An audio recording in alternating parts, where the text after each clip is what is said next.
So Watson talked today about what he's working on relative to Kevin Stefanski's offense.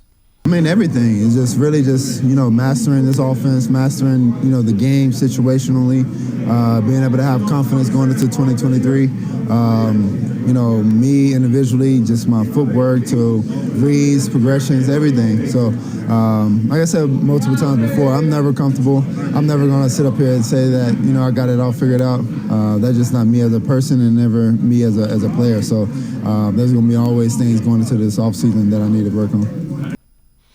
Quincy, I think we're starting to see him processing the offense a little bit quicker, too. He's getting rid of the ball a little quicker, a beat quicker. And it's just because he's finally – it's second nature. He doesn't have to think about what reads and where he's going.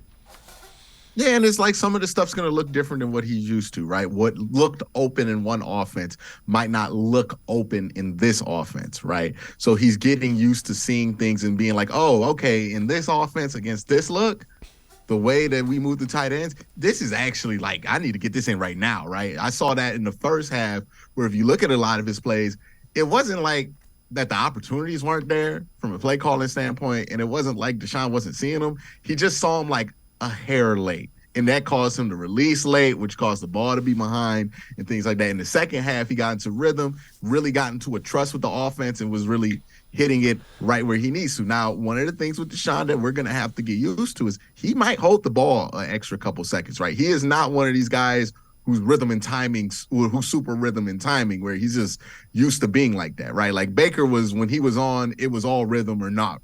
Deshaun's a playmaker, right? So we're going to have to incorporate some of those elements into the offense and maybe find a way to add some grace in there, because Deshaun's going to look for other avenues to make plays instead of like kind of the robotic stuff where you would have a game manager just go, this, okay, go. Deshaun's going to do a little bit more than that, which is going to require a little bit more grace in how these progressions are read.